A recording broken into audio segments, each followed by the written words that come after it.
Hey, welcome to another long overdue episode of Chad's Beer Reviews. Going solo. I haven't done a solo review in a long time. So you might have seen on Instagram and on YouTube on the post section, I did a poll, which is your favorite Dragon's Milk variant?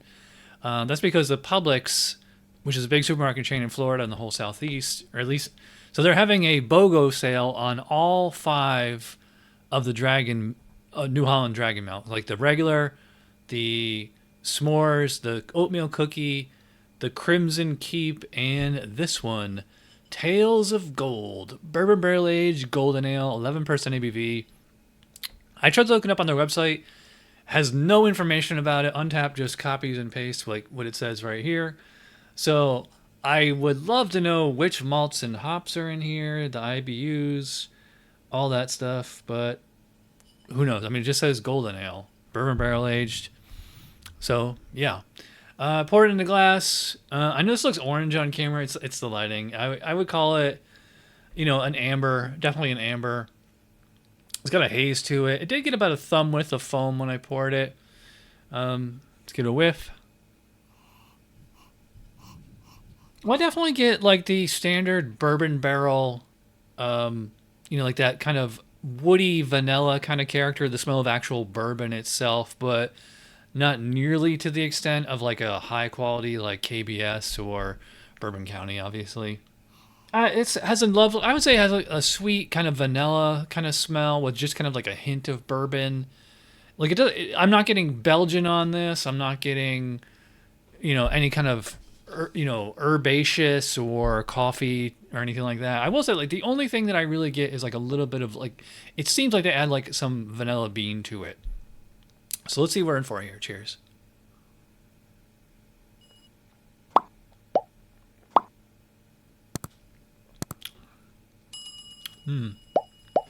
Yeah, they could have called this a white stout. Vanilla counts as a spice, right? Yeah, this is it's very vanilla-y. Is that a word?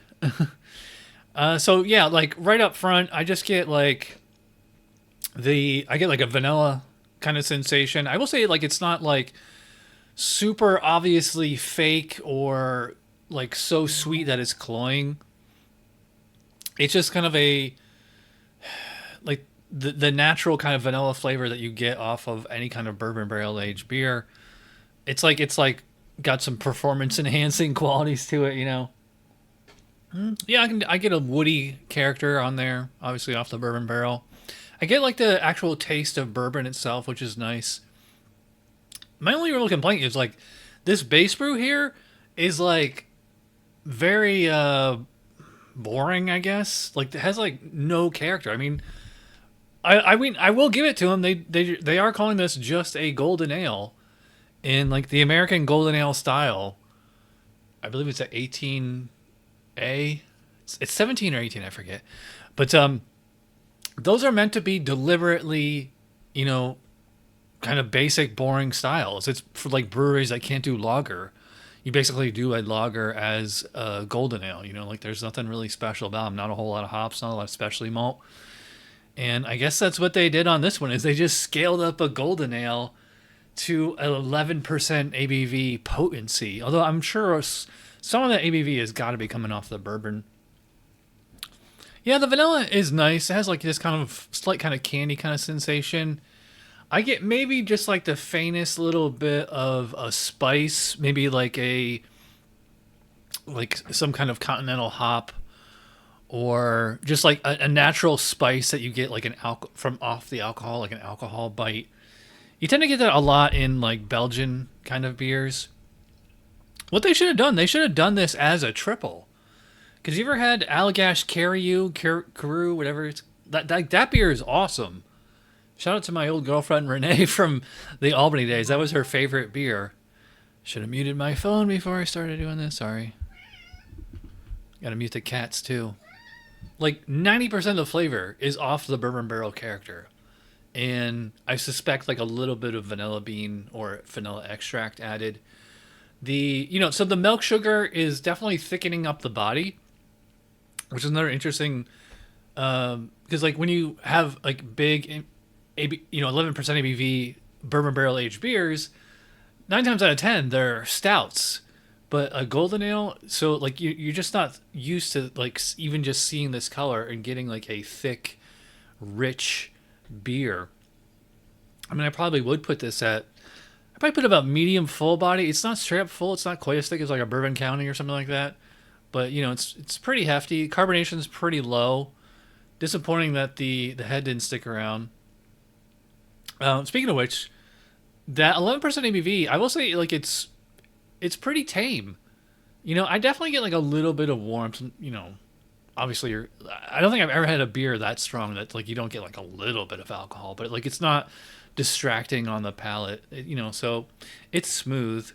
But yeah, so like for such a big beer, it's actually quite drinkable. Yeah, so I don't know. This would be actually, I think this would be like a good starter bourbon barrel beer. Like, so like if you have a friend or somebody who doesn't like stouts, let them try this, because this might, you know, be like sweet enough that they still get like that bourbon barrel and the actual vanilla wood, you know, bourbon kind of flavors going on. Just the strength of it all. So like, yeah, like I said, like, this is a good starter bourbon barrel beer that's not a stout.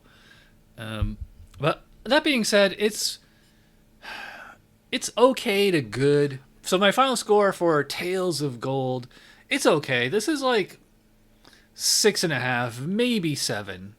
You know, certainly the price is right, and like this is definitely the type of beer you can drink when you get home from work, or whenever, or just to wind down the night.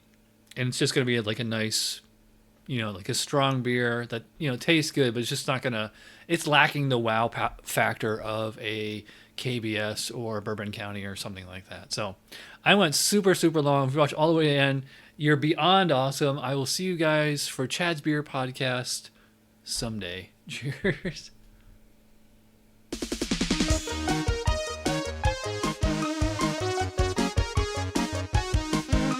Somebody brewed it, Chad just reviewed it. Thanks for watching Chad's Beer Review. Trust me, the next episode will be a lot better.